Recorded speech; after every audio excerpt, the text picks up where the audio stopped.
What's up, Tan and J-Man Show Nation? This is Tanner Lee, one half of the Tan and J-Man Show. And on behalf of myself and my co-host, Josh the J-Man Munt, we want to thank you for listening to our podcast.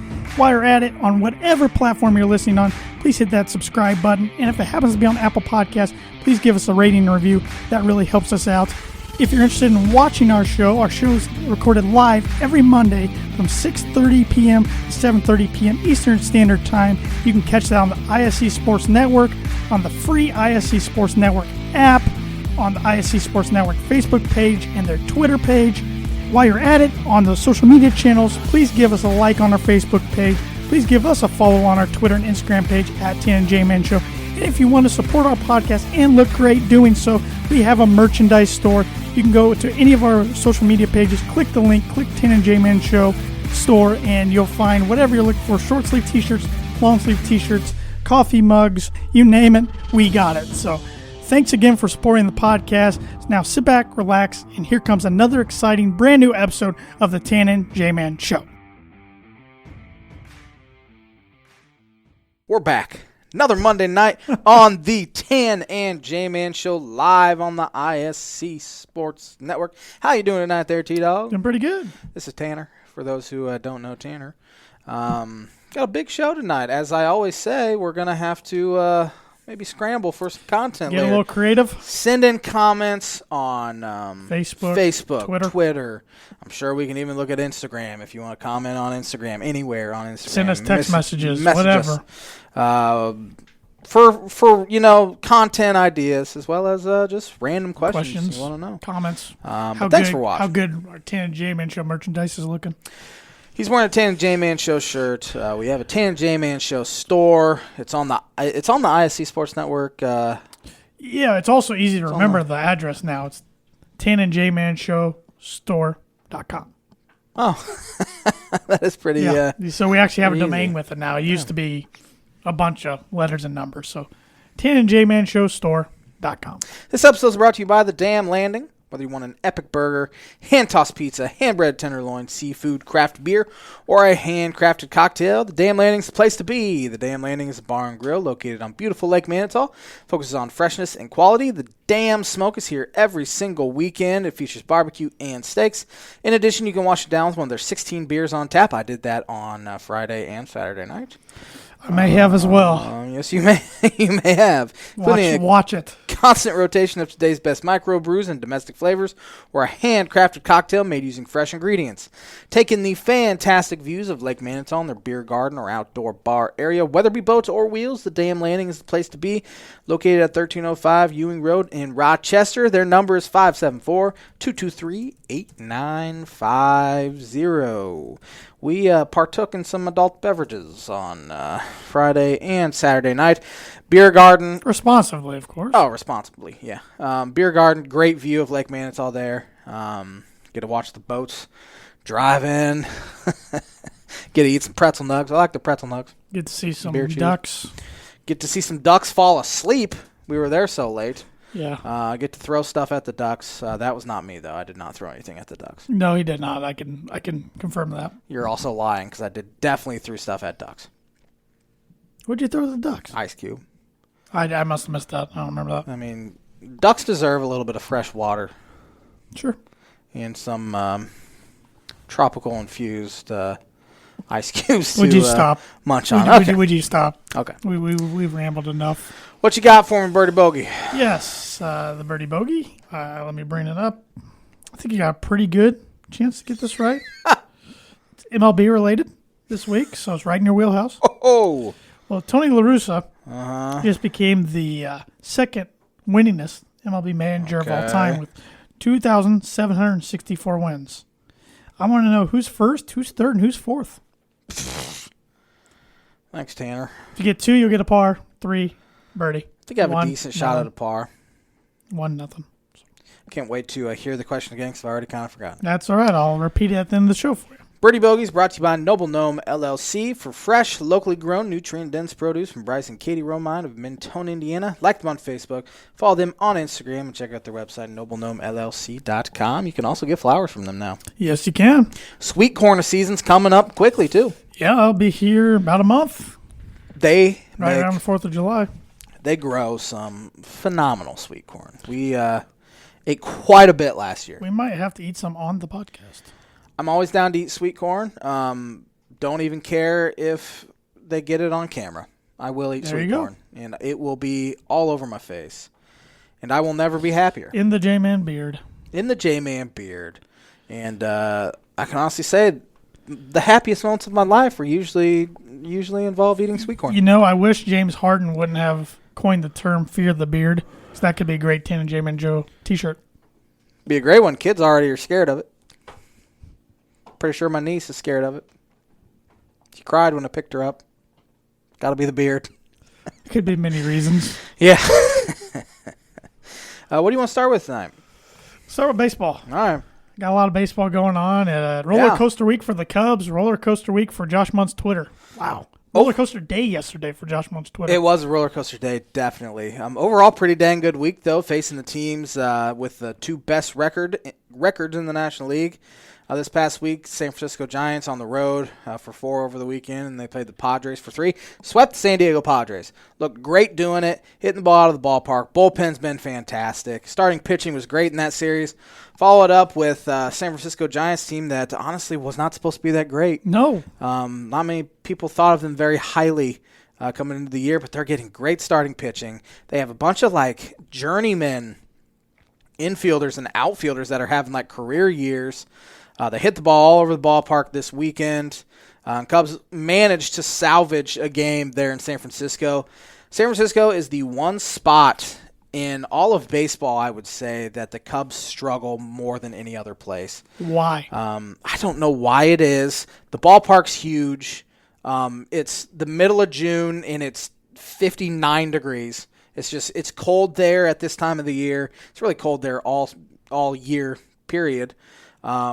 It's just a different atmosphere, a different everything. And they haven't won a series there since 2013. Cubs were awful in 2013. Lost 96 games, but they somehow went in there and swept them the year after the Giants won the World Series. It's just, I don't understand it. They faced some pretty good pitching over the weekend. Kevin Gausman, who pitched Saturday for the Giants, might be the odds-on favorite to win the Cy Young Award if the season ended right now. Anthony DeSclafani's been good for him. Johnny Cueto's been good for him. Wasn't great yesterday. There's a name from the past. Yeah, he's kind of having a resurgent sort of year. And then they started Scott Kazmir, another name from the past. He hadn't pitched since 2016. Forgot he was in the league. I guess he wasn't in the league. Yeah, he hadn't pitched in almost 5 years. Was he hurt? Or just kind of take a step away from the game, or what happened?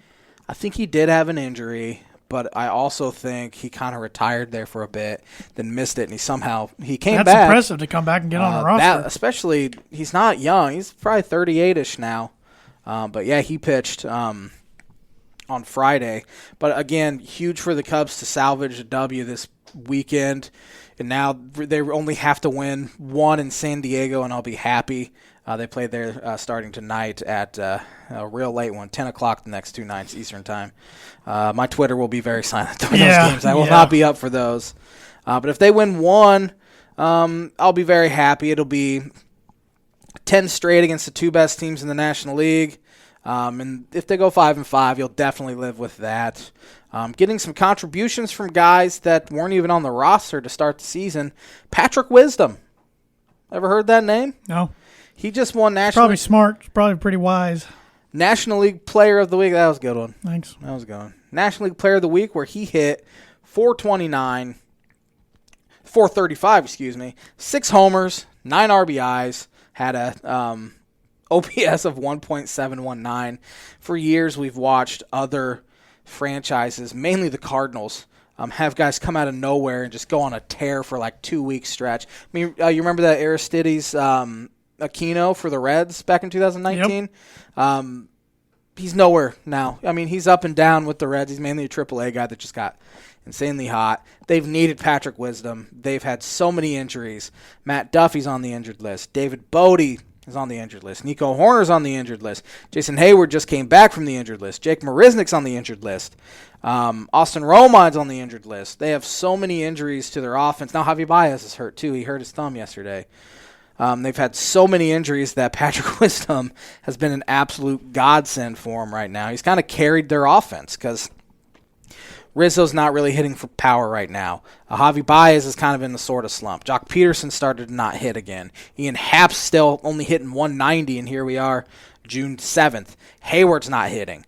Chris Bryant's been awfully consistent, but again, you can't put all of the weight on his shoulders. Somebody else needs to step up. And luckily this week, Patrick Wisdom's been the dude. He single-handedly won them that game yesterday, hit 2 home runs and drove in 3 runs off of Johnny Cueto. But again, bullpen's been fantastic.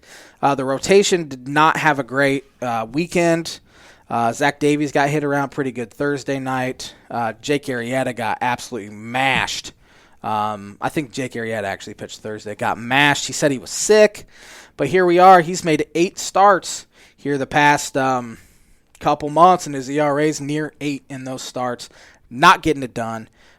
It's getting to the point where you're gonna have to make a decision. So you got probably easy top 3 guys right now, and that's Kyle Hendricks, who's still getting hit around way too much, leading the National League, I think even the majors in home runs given up. Adbert Alzolay has been their best pitcher by a wide margin in the rotation. Zach Davies, I think, will be okay. But again, Jake Arrieta's been bad. Trevor Williams has been bad. Cole Stewart's made 2 starts for him. He's been okay. He wasn't great Saturday night, but he's been okay. He probably gets at least one more turn in the rotation before Trevor Williams comes back.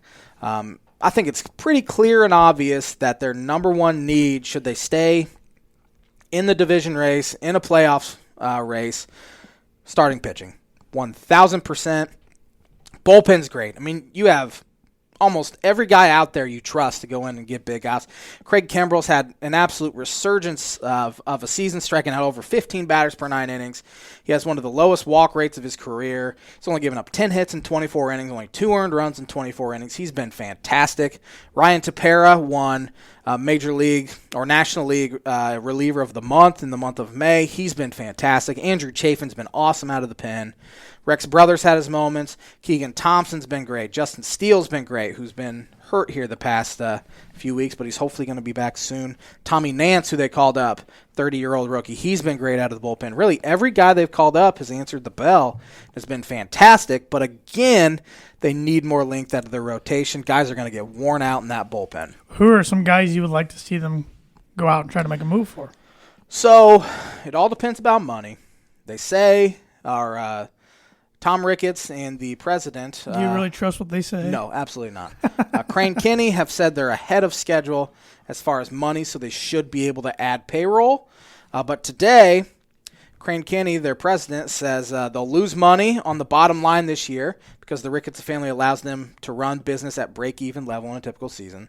That said, Kenny adds performance will dictate whether the Cubs add or sell at the trade deadline. They've been pretty dang good, but he said that they will lose money this year, even though they're at 60% capacity right now. They'll be at 100% capacity on Friday, starting Friday. They'll get some cash in there. So starting this Friday, they're at 100%? They're at 100%. Illinois, the state of Illinois is opening up completely. They're at 100%. Perfect weekend to open up at 100%. They played the St. Louis Cardinals in Wrigley. That place will be rocking. But back in March, Kenny said this, at 20% capacity, the Cubs are break-even, and they will be okay money-wise. You're lying, Kenny. All of a sudden, 3 months later, they're losing money again. Kenny boy's lying. Oh, my God. Somebody's lying. I prefer to just think of it as the Ricketts are constantly lying, but hopefully they'll be able to add. They definitely will be able to add, it sounds like.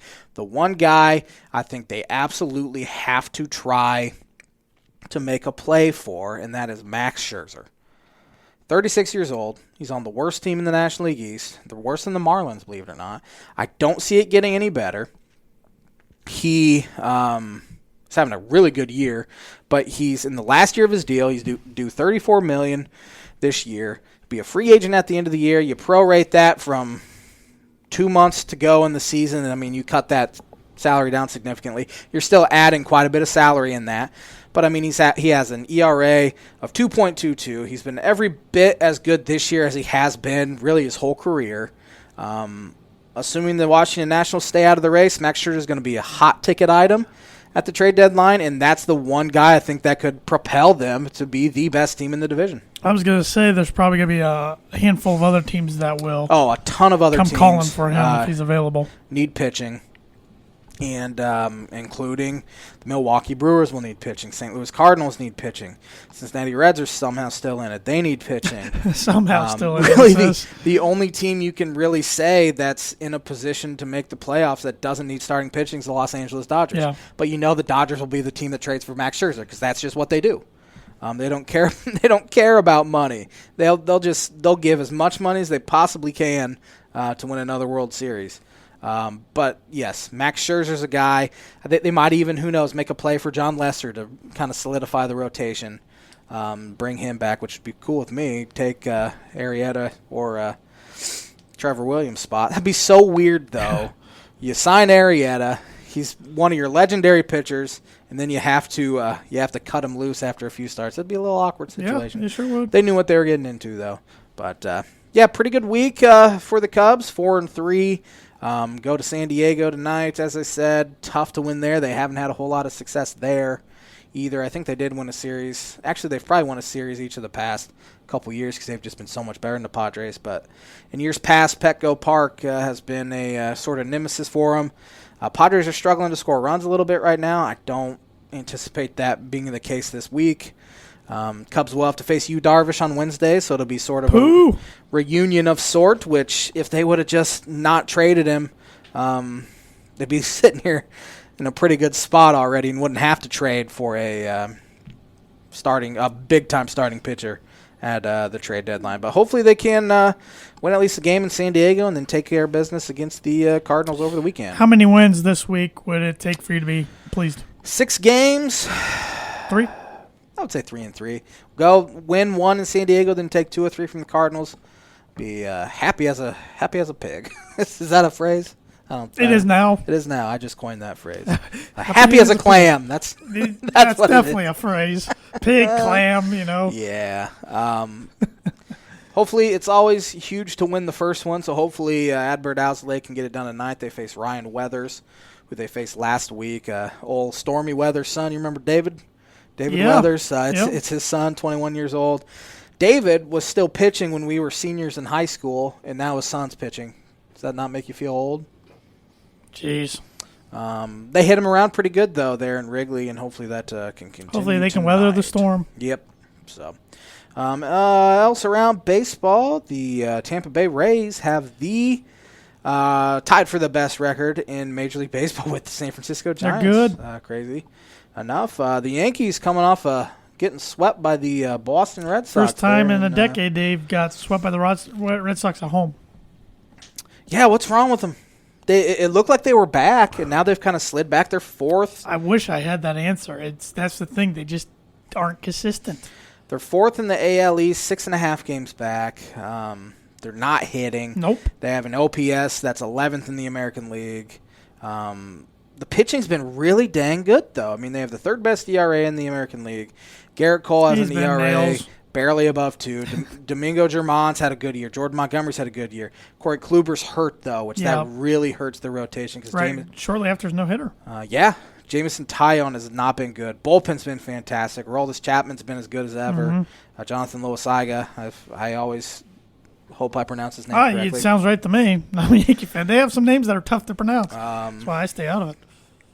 You think they're good enough to start hitting, though, but they need a whole lot more out of Gary Sanchez. Yeah. DJ LeMahieu's been 12% below league average hitting this year. Rougned Odor's been horrendous for him. Gleyber Torres has barely been above average. He's been right about average. Gio Urshela's been the same. Clint Frazier's been real bad. Aaron Hicks has been bad. Aaron Judge has been fantastic. 63% above average. Carlos Stanton's healthy now, and he's been pretty good. For now, yeah. But the bench has been bad. You're getting nothing from Brett Gardner. Oh, my God. When Billy Hamilton has 2 more homers than you on the year. That's pretty bad. You know there's a problem. Yeah. He's 37 years old. This is probably his last go-around, I imagine, and he'll hang it up. He's still getting probably too many at-bats than he should. But, I mean, it's his... I didn't think he'd be Yankee coming into the year. And I didn't either. Surprising he was. He has a $7.15 million team option next year, and I can't... Don't do it. I can't imagine the Yankees pick that up. He does have a player option, though, $2.3 middle player option, so I can't imagine he doesn't pick that up. Yeah. And He then won't get that anywhere else. No, they'll probably like designate him for assignment or something. Just give him his money and let him go on his way. Been there for a long time. But yeah, else around baseball, let's see. The Mets are still winning the East in the National League. Brewers have been hot. They've been helped by their schedule, but again, you got to play the teams who you face. Mm-hmm. But they have great bullpen, two really good pitchers. Their Cardinals, real quite shocking sweep at home by the Cincinnati Reds in St. Louis. Cincinnati Reds. Cincinnati Reds are sitting there only 4 games out. They had a really you good rip week. them quite a bit, and they're hanging in there. They're hanging in there, but they're still bad. I mean, Pirates are bad. Pirates are bad. I'll go on record and say the Diamondbacks are the worst team in baseball. Yeah. They're 18 games out already. Just quit. Call up the reserves. They're bad. I feel bad for Angels fans. Yeah. Dodgers are good. Royals are still hanging in there. They're 29-28. Got some more baseball talk I want to hit on. Go for it. What do you think about pitchers doctoring the ball and using some sort of substance to create a higher spin rate? Haven't thought about it till right now, but I mean they're doctoring the ball. I don't like it. I don't either. It's becoming a pretty large problem. I mean, you're cheating in baseball. It is 1,000% cheating. It's really no different than what the Astros did a few years ago. In nearly every single Deflategate in football. Yeah. I mean, you're deflating footballs for better grip. Yep. It almost looks like every single pitcher is doing it. MLB's refused to do anything about it. What do you think they should do, though? I think they're going to crack down hard, make umpire, and this is what it sounds like it's going to happen because Major League Baseball is now starting to do something. They've met with the owners about it. They have to stop it because strikeout rates are at an all-time high.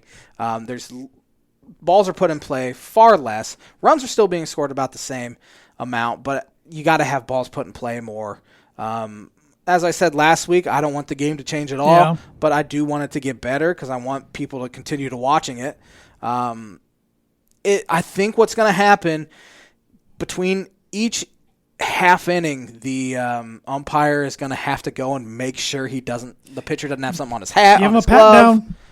Yeah. Kind of, in a way. I mean, or just or like a check, around. Get something approved by Major League Baseball that can take place of the rosin bag. Because people don't even use the rosin bag Didn't anymore. they change those two this year? The different kind of I'm not sure. rosin bag? You almost have to do that in order to get pitchers to stop doing it. Trevor Bauer used to rip on guys that had these high spin rates because he say they're cheating. Now he has one of the highest spin rates in baseball, so he's clearly cheating. It's changed completely over the past 3 years for him. So something has to be done, and I think ultimately something will be done. I think it'll happen sometime soon, too, that they're going to start cracking down, maybe suspending guys, maybe fining guys. I don't know what they're going to do, but something has to be done. Yeah, it has to be something kind of major. Because I feel like if you fine them, but you don't fine them enough money, guys are going to continue to just do it. Right. So you gotta hit them where it hurts somehow. Yeah, if you're fining them, I don't know what sort of number, but then these guys have great years and they make huge or get a huge contract. Who cares? I mean, it pays off for them. Right. But, I don't know what can be done, but something. I definitely don't trust Rob Manfred to actually do it. So. Any other baseball notes there? I haven't watched much lately. I've been pretty bad this year, to be honest. The White Sox are one of the best teams in baseball. It's good for both of our predictions. Even after the whole Tony La Russa throwing his entire team under the bus, essentially, they're still winning. They got those South Side uniforms. Yeah, still winning series. They are better than the Wrigleyville uniforms, I will say. Those Wrigleyville City uniforms not good. They look like boring. Some generic, fake uniform somebody created Create a online. team on video game. It looks terrible. The Southside uniforms are cool. Yeah. They'll still probably sell a good amount of them. I'm sure, but I know Cubs fans were not happy online, which Cubs fans are never happy online, so it's really not too much of a shock. You're looking at one. Yeah, I'm never happy. I'm only happy when I'm miserable. Yeah, it's very true. So put that on a shirt. I'm pretty happy right now. Put that on a shirt. Check Facebook while you're on the. I already did. On the internet. We got nothing. I have been doing the internet comments. checks, and we have 0 comments. All right. So maybe we'll get some before the show's over. Yes. Please comment, people. Yep. Football. Aaron Rodgers, they say there is no change to his status. He will not, barring any unexpected developments overnight, he will not be reporting for minicamp, which means starting Tuesday, the Packers can fine him $93,085 if he misses all 3 days of minicamp. A pretty small sum since he's already jeopardized a $500,000 workout bonus by missing OTAs. Just show up for OTAs. He doesn't care. Make $500,000. He's dug his heels in. I'd do a lot of crap for $500,000. Yeah. All he had to do was show up. Yep. You could still be mad at the contract situation and get paid. Now I'm thinking it's not the contract. It's just he wants grudge out to management. I agree. Like, as long as these guys are here, I don't want to play here. And eventually you're going to have to choose between your Hall of Fame best quarterback in your history, because he's a lot better than Brett Favre, and your general manager, and you'd be stupid to pick the general manager. Yeah. Jerry Reinsdorf sided with Jerry Krause, and you saw what happened.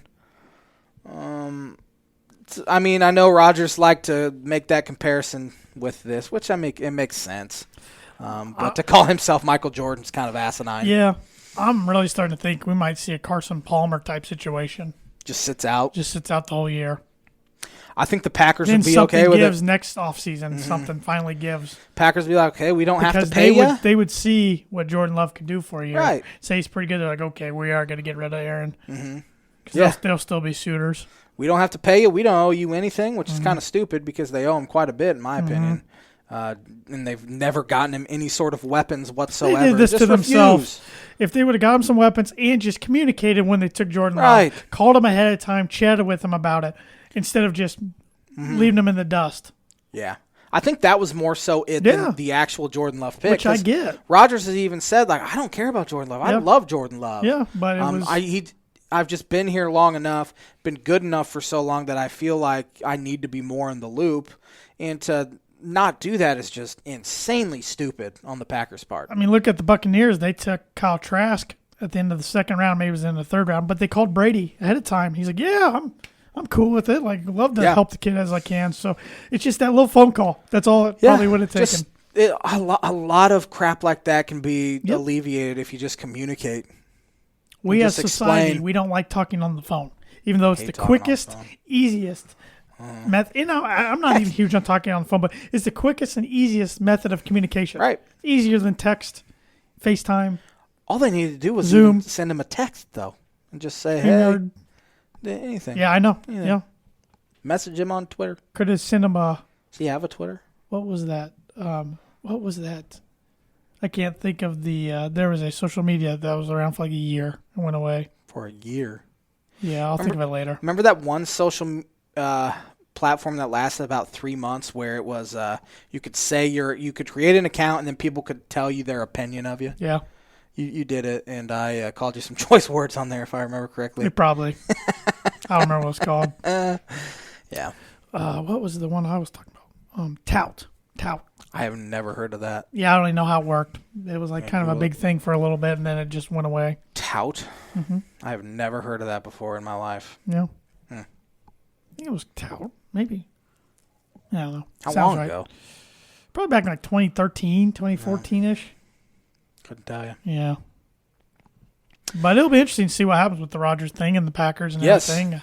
Julio Jones didn't see that. I thought he'd get traded eventually. I didn't think the Titans, though. Or this soon, either. No, I mean, Titans, oh boy. Now you got Tannehill, Henry, Brown, and Jones. That's good offense. Might be I wouldn't say no, best. Colt fans don't like it. Best offense in the AFC, but it's got to be a top 3 offense in the AFC. Yeah, it's not better than Kansas City. It's not better than Kansas City. It might not even be better than Baltimore's. Yeah. It's up there. But, just add another weapon for Tannehill. They're going to be a really good team. Yeah. Mike Vrabel They've can spent coach. a lot of money in the offseason for pieces. Only gave up a second-round pick, I believe, is what they gave up, which isn't a whole lot. But, again, Julio Jones hasn't been able to stay healthy. Right. But, man, if he can stay healthy for a full 16. I have seen some people think this is a trade that will be fine for the Falcons because Julio's on a little bit of a decline, but I don't think it's like as much as when the Colts got Andre Johnson. He was on more. He was done. Yeah. When they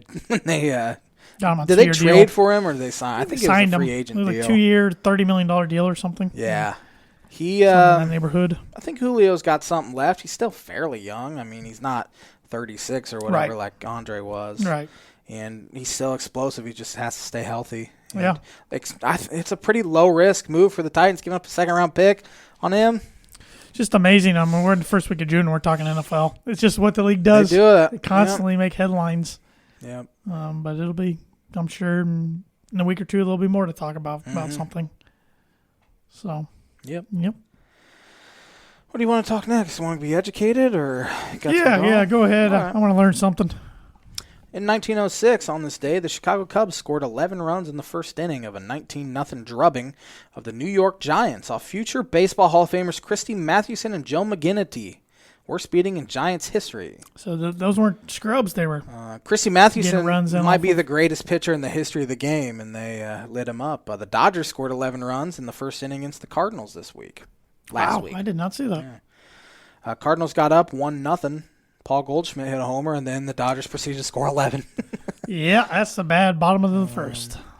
1932, at 47, Brooklyn pitcher Jack Quinn becomes the oldest player in Major League Baseball history to record an extra base hit. He had a double as the Dodgers beat the Cubs. I wonder if Julio Franco... Yeah, I was going to say... I thought I was going to say the oldest pitcher ever to get a hit. I was going to say Jamie Moyer might have...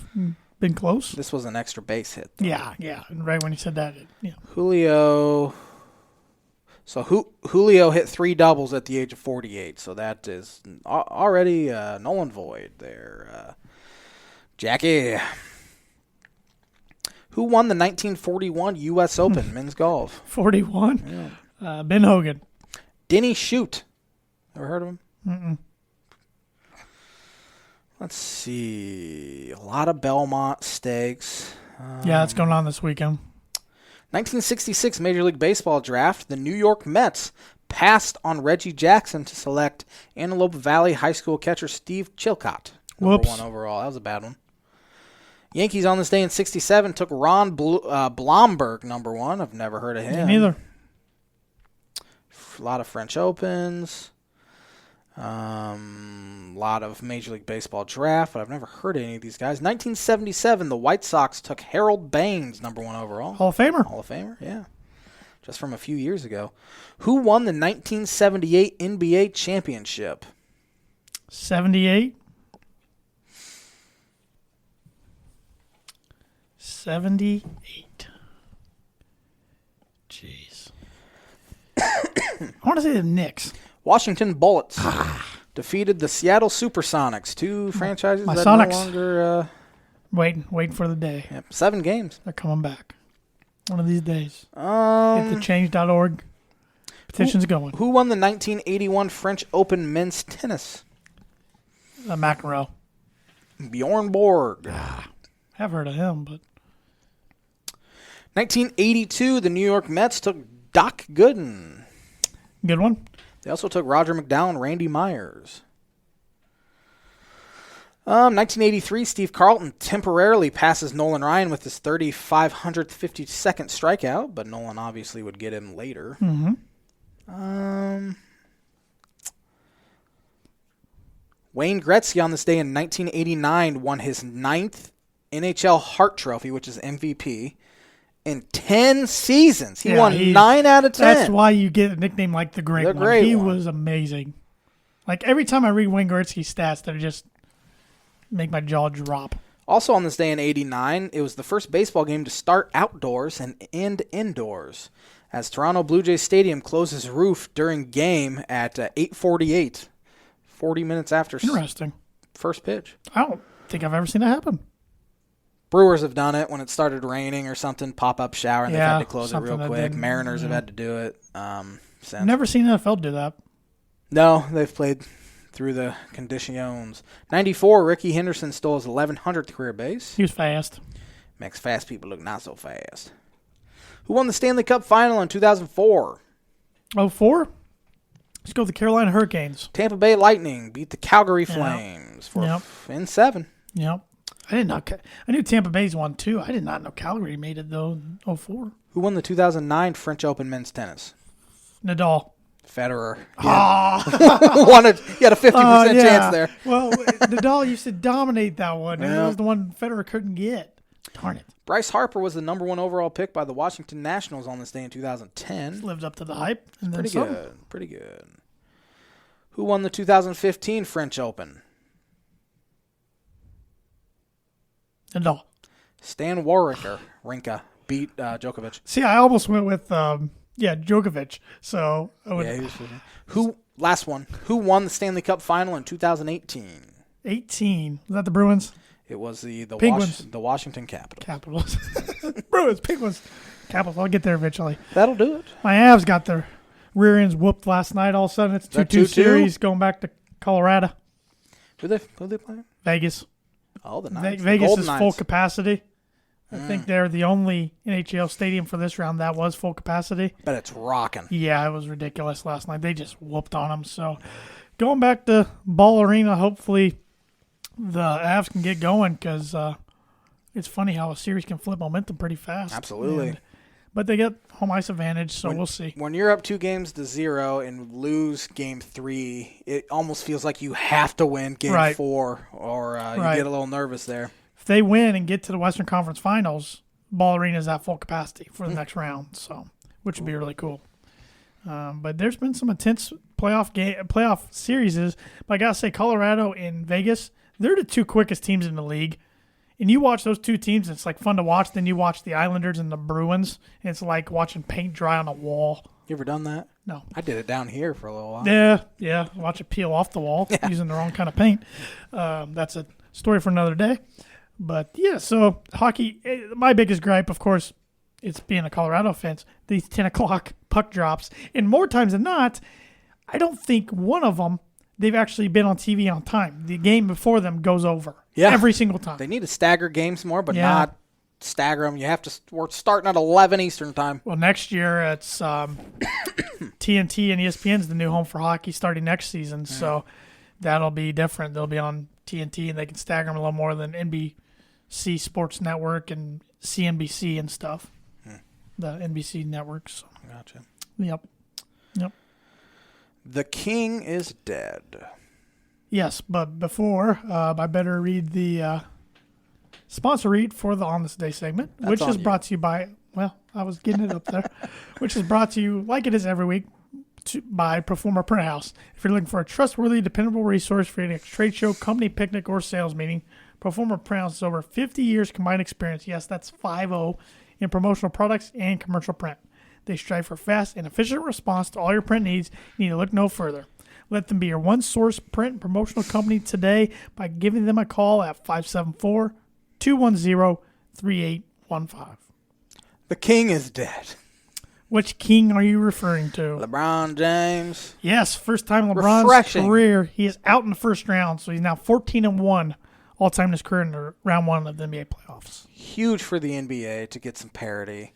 Huge for just casual fans like you and me. Yeah. I'm sure the league hates it. I'm sure TV hates it. Who cares about the league? Too bad. Yeah, too bad. You have a stat on your phone. I do. The team that is left that has the last NBA championship was in 1983, and I believe that was the Philadelphia Sixers. It was the Philadelphia 76ers. The Milwaukee Bucks were champions in 1971. The Atlanta Hawks 1958. But the Clippers, Jazz, Nets, Nuggets, and Suns never. I need one of those teams to win it. I was going to say you have a real good shot, in my opinion, to win it tonight.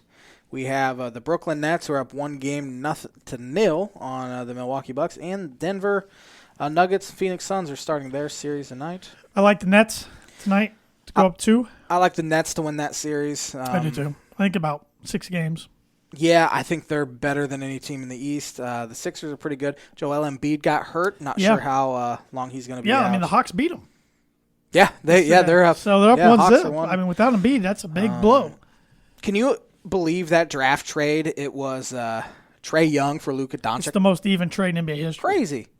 Crazy. Both are very good players. Both fits those systems. Both superstar, both going to get a supermax contract. Did you see Dirk today called Luka the greatest player in Mavs history? I did not see that. He's a lot better than me, is what. He is a pretty talented fellow. Yeah, he is what Dirk said, which Dirk's always been a humble one. Yeah, he has. He's a good dude.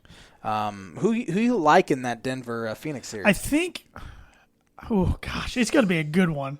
I think Phoenix gets the series, but it's going to go 6 or 7.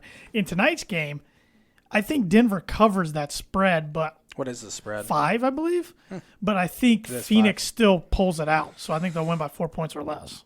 Devin Booker put on an absolute show. I think he shot shooter's dream. 8 of 10 from 3-point line in Game 6 against the Lakers. They've built a really good team out there in Phoenix. Chris Paul just wins everywhere he goes, it seems like. I was going through my head the other night. I forgot he was even on Houston for a second because, the Hornets, then Pelicans, Clippers, Rockets, Thunder, where they overachieved last year big time. Yeah. So I was laughing at him. Like, you're going to the worst team in the probably league. Due to Chris Paul. And then the Suns. Yeah. And same dude. I don't know if I'd call the Suns extremely overachieved because I think most people thought they'd be pretty good. Yeah. Probably not 2 seed in the West good. No. But give me the Suns in about 6, I would say. Good team. They have a really good roster they've built there. Brian Randall, remember him, Illini. He is an assistant coach for them. Really? Yeah, after playing years in Israel. Maybe that's who Underwood should reach out to about the assistant job. They have. And he said, I really like the NBA. Yeah, which I don't most guys do when they get there. And they don't want to come back to college unless they can make a transition to a head coaching job pretty quickly, usually. Yeah, exactly. And it's just college coaching is an absolute grind where you don't have to grind nearly as much in the NBA. Especially now. This recruiting is just wild. Yeah, you have to re-recruit guys with the transfer portal. It's just a nightmare for a college coach. It is. Who you got winning the Hawks-Sixers series? Well, last week I said Sixers. I still think they'll get it done. I still think they're better. If Embiid's out multiple games, give me the Hawks, but I don't think he will be. Nate McMillan. Unbelievable. I think the Sixers win in about 6. Nate McMillan. Clippers Jazz. This is an interesting one. Yeah. Clippers. I think Clippers are more talented, obviously. even though the Jazz are really good. Jazz are good. They're 4-point favorites. The Jazz do have a tough home court advantage. I think Clippers get it done though in the series. This will be the J-Man's Booker prediction of the week. Not sure if the series will be over by next Monday, but my Booker prediction of the week is the Clippers will win that one and they will go to the Eastern Conference Final or Western Conference Finals. Excuse me. I think they win. I think it goes 7. Yeah. So we won't know by this time next week. But J-Man's Booker Prediction of the Week is brought to you by Indiana Farm Bureau Insurance Agent Travis Watring. Excuse me. For life, home, auto, renters, business, workers' comp, and farm insurance, contact Travis at 219-869-4561. His email is travis.watring@infb.com. You can buy insurance in Ohio, and he has an app, free app you can download to get yourself some insurance. That's right. Get your veggies. I hadn't done that yet. No. Came out of nowhere. Yes, it did. I thought you were going to say get your insurance. Nah. Okay. But speaking of, we were talking about NBA and college coaching and recruiting being tough. A lot of big-time coaching news in the same day last week. Huge. We had NBA and college. In the NBA, we had Brad Stevens moving on from being a coach to being the president of basketball operations for the Celtics. Danny Ainge leaving. I don't know if he was leaving on his own or fired. I don't know really. But anyways. Everything I've kind of read is he was kind of like pushed out a little bit. So the Celtics are going to be getting a new coach. So it sounded like Brad was just wore down dating back to the bubble last year, which I get.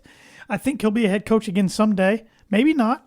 But I think he takes a few years and does this role. Yes. I don't think if he's worn down by NBA coaching, he's never coming back to college basketball. Well, the job that dream can die now. The job I thought he might come back and take is going to be filled by John Shire, and that's Duke's job as Mike Krzyzewski, Coach K, as he's better known as, is going to be stepping down after this upcoming basketball season.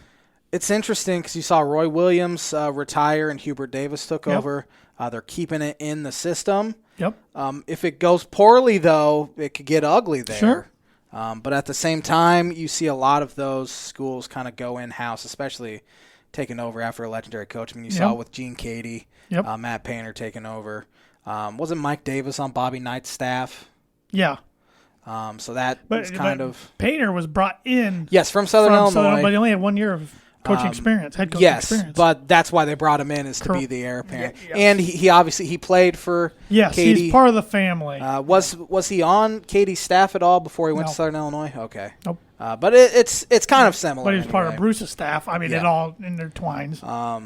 Indiana kind of did it, hiring Mike Woodson, and now I assume the reason why they hired Dane Fife was he'll be the coach of waiting. I would presume so. So we see this happen with these blue blood type programs. Hasn't happened with Kentucky. I'm not sure who followed Rupp. Was it? I don't know who followed Adolph Rupp. But it also, not only do they having these family hires, it's coaches who don't have any college head coaching experience. It's kind of the new trend. Yeah. Shire's been an assistant for a while. Sure. Hubert Davis has been an assistant for a while. But again, it's not being a head coach, and you don't get any sort of head coaching experience at a mid-major level to see if you can actually do it yet. You're thrust into two of the top programs in college basketball history. Right.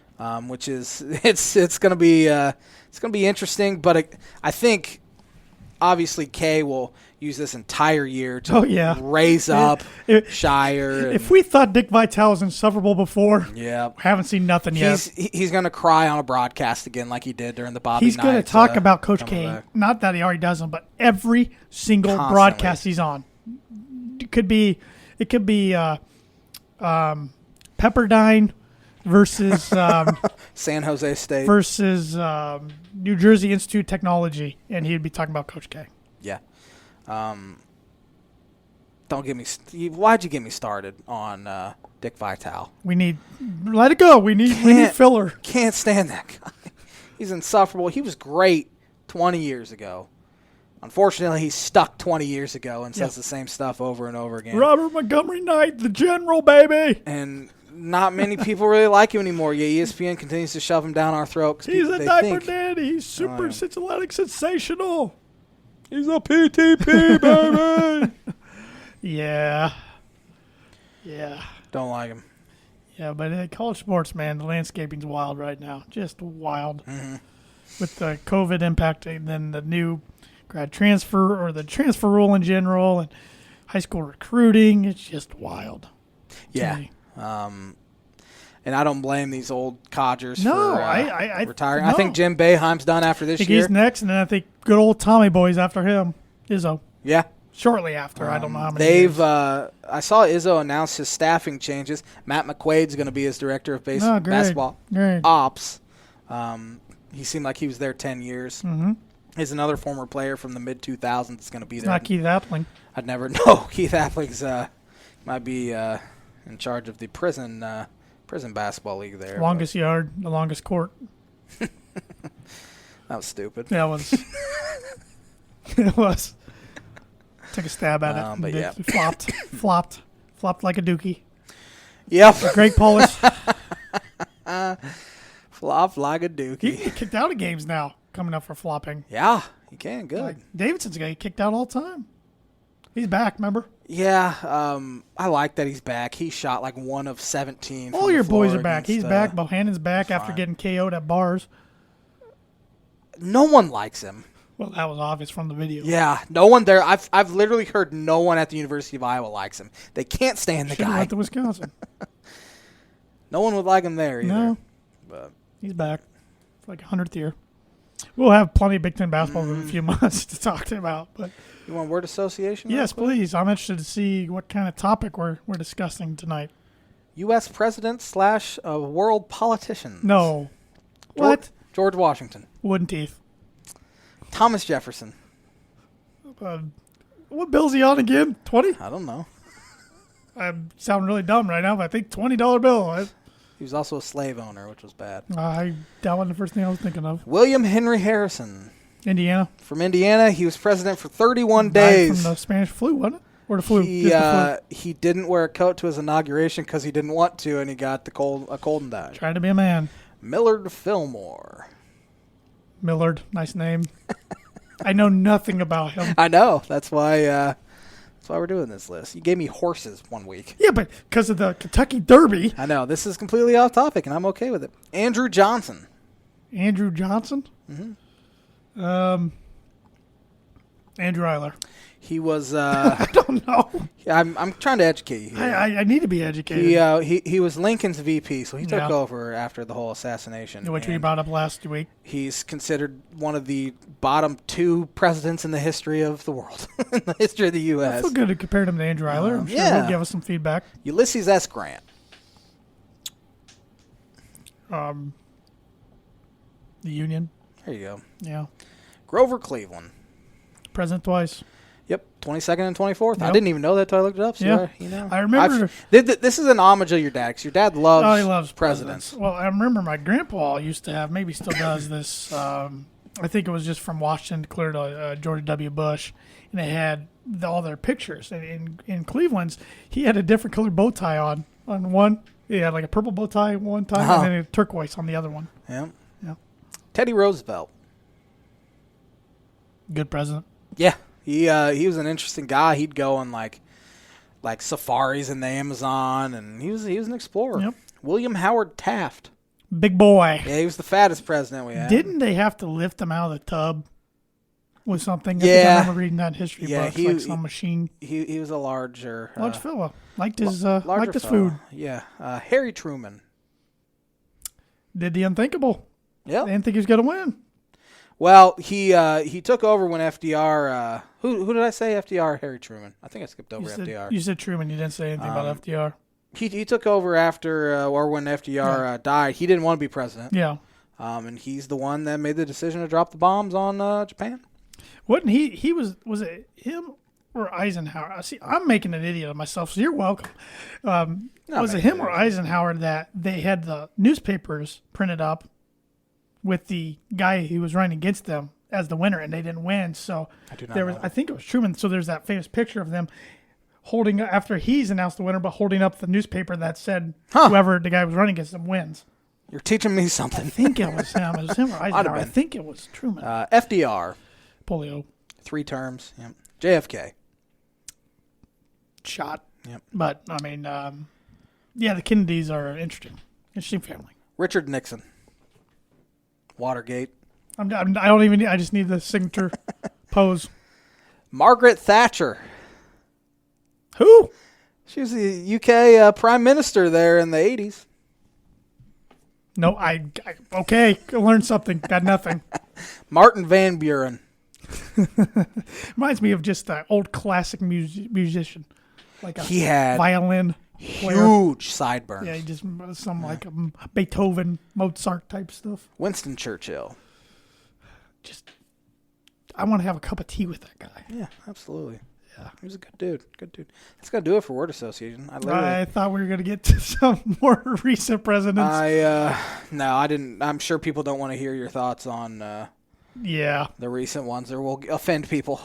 Yeah, on accident. I don't mean to, because I don't have not big on the one politics. Way or the other. Yeah, me either. I vote and everything, but I'm not big on it. Like you could probably tell by my lack of knowledge. So, but the word associated segment is brought to you by Rhett Lee Attorney at Law. Rhett Lee and the law office of Andrew Key LLC are located at 206 4th Street in Logansport, Indiana. Rhett provides legal services to the people of North Central Indiana and practices criminal defense, family law, and personal injury. If you need a lawyer who cares about your results and will fight for you, give him a call today to schedule a free consultation at 574-722-2221. Have you done the Circle 15 read yet? No, I have not, but I'm glad you reminded me, because that leads me into, we're going to be talking golf then the show. But, yes, the Tan J Man Show is also brought to you by Circle 15 Golf every week. Circle 15 Golf is a brand focused on bringing tour quality products and experience to the everyday golfer. Built on 25 years of tour experience, featuring the Genesis glove, the most durable and comfortable glove available in the patented Glove Hub, the first and only glove humidor on the market. Find both those products and more. They got brand new hats out. They got a black camo hat, a regular camo hat, a white camo hat. They got ball divot repairs. They have ball markers, all kinds of things. Circle15golf.com. They just did a revamp of their website. It looks really crisp and clean. Not that it didn't before, but it looks even better. And Circle 15 Golf founder Chris Smith had a big win last week. He won the Indiana Senior Open. 2-day tournaments. After round 1, he was 3 over par, 6 shots behind the leader. Going into round 2, Chris decided to fire off an 8-under round of 64. Pretty good. Yeah, pretty solid. And win it. So pretty good. Chris has a quote here. He says, Indiana golf means so much to me. I have been playing in these tournaments since I was about 4 years old, and I want to continue to make a mark in Indiana history in my competitive days that I have left. So congratulations, Chris. Mm-hmm. Big win. Very cool. Very cool. Golf was in the sports news big time on Saturday. Not only was the Memorial Tournament one of the biggest tournaments that's not one of the 4 major tournaments going on, but an unfortunate incident happens after the round. Jon Rahm, leading the tournament after round 3 by 6 strokes, gets notified that he has tested positive for COVID-19 and must withdraw from the tournament. They didn't tell him this till after his 3rd round was completed and he was coming off the green. TV cameras caught it perfectly. I got to think the timing was made for TV because it made for a crazy moment. But man, it was kind of one of those situations where you look back last year when the PGA Tour was going on, that was their nightmare. It never happened. And now when we're getting at least the lights at the end of the tunnel for the pandemic in America, this happens. Yeah, I saw the video of the moment they were telling him. Did you see that? He was devastated. Absolutely. You could tell. He tested positive. Did you say the night before he tested positive? And they wanted to get another test to confirm it, and they let him play, and they still let him play 4 more holes after they got the second test back. Yep. It sucks for him personally. It sucks for golf because he was, how many strokes was he up? 6 strokes? I mean, he had probably a 99% chance of hanging on to that lead. I mean, that's a tournament that will not go on his record that he won that. He essentially won it. And he won it last year. So he was looking at back-to-back wins in a big tournament. What happened was on Monday, May 31st, he was notified, or the PGA Tour notified Jon Rahm that he was subject to contact tracing protocols as he came in close contact with the person who was COVID positive. So he was given the option to remain in the competition and enter the tracing protocol, which includes daily testing and restricted access to indoor facilities. And so he did that, and so he was tested negative every single day until Saturday night. His test returned positive at approximately 4:20 p.m. Eastern Time while he was on the golf course. The PGA Tour's medical advisor requested another test of the original sample, and that came back at 6:05 p.m. Eastern Time, which was also positive. So then he was notified, taken off the course. Now with protocols, he remains in isolation through Tuesday, June 15th, which is the week of the U.S. Open, played at Torrey Pines, which he'll be able to play in. And he's won there before. And a friend of the show and fellow listener of the show, Aaron Lynch, not only guarantees Jon Rahm's going to win the U.S. Open by at least by 4 or 5 strokes. I still take the field, but I did think Jon Rahm's statement was very classy.